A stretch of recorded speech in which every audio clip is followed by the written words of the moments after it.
Bonjour et bienvenue pour ce 14e épisode de Cross History. Aujourd'hui, nous allons parler de la mise à jour Arctique, comme vous pouvez le constater, avec ce petit poulet très mignon, avec sa petite écharpe.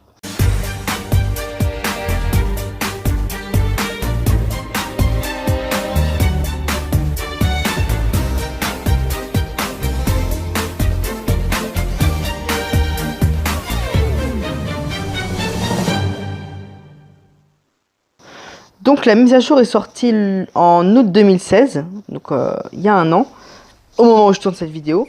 Et oui, en plein été, donc nous allons direct enchaîner avec mon personnage préféré, le Lemming. Voilà, très mignon, tout petit, tout rond. Le glouton, donc le monde est légèrement différent, hein. On a l'impression qu'il fait tôt le matin. En plus, il mange des bouts de viande, il est pas mal ce personnage. D'ailleurs, en parlant du monde, donc voilà, le lièvre arctique, hein, comme vous pouvez le voir, sa façon de sauter est vraiment marrante.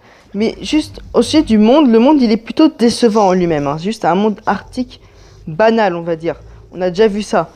Mais la mise à jour se rattrape sur un point, c'est que les personnages, que tu peux croire aussi banals, sont vraiment bien. Ils ont tous quelque chose, ils effectuent tous une espèce d'action, ils sont pas du tout banalisés comme on pourrait le croire. Par exemple, regarde, le narval, il est frais des chevaux, donc la logique n'est pas présente, mais on a l'originalité hein, qui est là.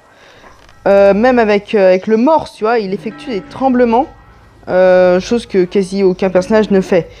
Donc voilà, la mise à jour se rattrape sur ce gros point-là, et c'est pour ça que je l'aime bien.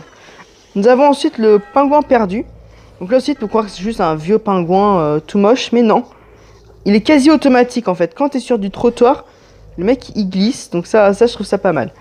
D'ailleurs, il y a deux personnages mystères. Donc pour débloquer le premier, voilà, tomber dans l'eau avec tous les personnages précédemment cités, vous débloquerez l'iceberg. Voilà, l'iceberg qui est, je l'aime bien l'iceberg. Ensuite, un autre personnage inédit, le pingouin glissant. Un tout nouveau mode de jeu, c'est un peu comme Pac-Man ou Psy.